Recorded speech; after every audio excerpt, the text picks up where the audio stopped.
మీరు జీవితంలో ఏమీ సాధించలేదని బాధపడుతున్నారా? జీవితం అయిపోయింది, జీవితంలో ఏదైనా సాధించాలని అనుకుంటున్నారా? అయితే మీరు చెప్పిన విధంగా చేయండి. పాయింట్ నెంబర్ 1, ఒకరు అనే మాటని పట్టించుకోవడం మానేయండి.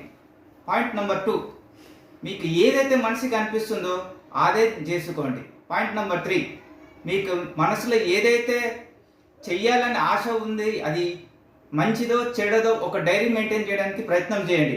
ఆ డైరీలో మీరు ఏది మంచో ఏది చెడో మిమ్మల్ని మీరు ఉద్దేశించుకొని మిమ్మల్ని మీరు పాజిటివ్ వేలో చేసుకోవడానికి ప్రయత్నం చేయండి. ఇలా మీరు రొటీన్గా చేయడం వల్ల మనలో మన లైఫ్ని మార్చుకునే వాళ్ళం అవుతాము, మన అనుకున్న కోరికలను నెరవేర్చుకునే వాళ్ళం అవుతాము.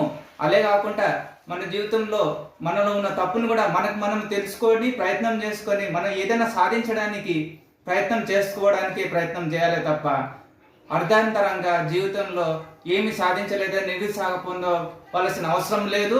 మీరు తలుచుకుంటే చేయాలనేది ఎటువంటి ఏమీ లేదు. మీరు సాధించగలిగితే ఏదైనా సాధించగలరు అనే భావన మీలో ఉండాలి.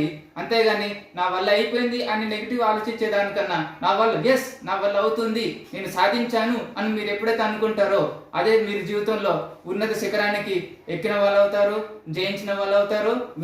విజయం మీ సొంతం అవుతుంది. ఇదే ఇంకా ఇటువంటి మీకు మంచి మంచి మోటివేషనల్ వీడియో మీకు అందించడానికి ప్రయత్నం చేస్తాను. సో ఛానల్ని ఇమీడియట్గా సబ్స్క్రైబ్ చేసుకోవాల్సిందిగా కోరుకుంటున్నాను. లైక్ చేయండి.